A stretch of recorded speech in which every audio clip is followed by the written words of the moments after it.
கொடுத்துருக்கோம். The cost price of an article is rupees 7,950. So ஒரு பொருளுடைய காஸ்ட் ப்ரைஸ் கொடுத்துருக்காங்க 7,950 rupees.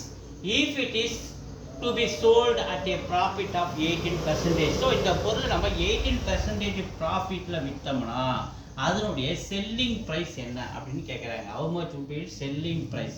ஸோ செல்லிங் ப்ரைஸ் வேணும்னா 100 plus profit by 100 into cost price.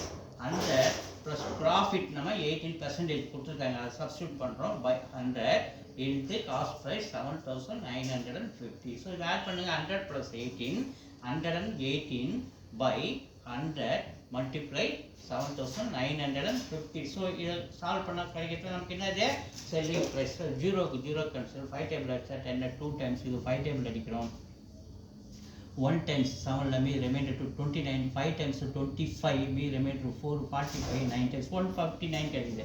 So 2 table அடிக்கிறேன், இதை 11 5 times 10 me remainder 118, அப்போ 2 table அடிச்சா 9 times 159 into 59 159 into 59. ஸோ இது ரெண்டு மல்டிபிள் பண்ணி கிடைக்கிறதா நமக்கு செல்லிங் ப்ரைஸ். 9 9 82 1 மீதி 8 9 5 45, ஒரு 8 53 3 மீதி 5, ஒரு 9 9 ஒரு 5 14. ஸோ 9 45 கொஞ்சம் மீதி 4 5 25 ஒரு 4 29 9 மீதி 2 5 ஒரு 2 ஒரு 5 5 ஒரு 2 7. ஸோ 1 8 13 remainder 1 2 ஒரு 7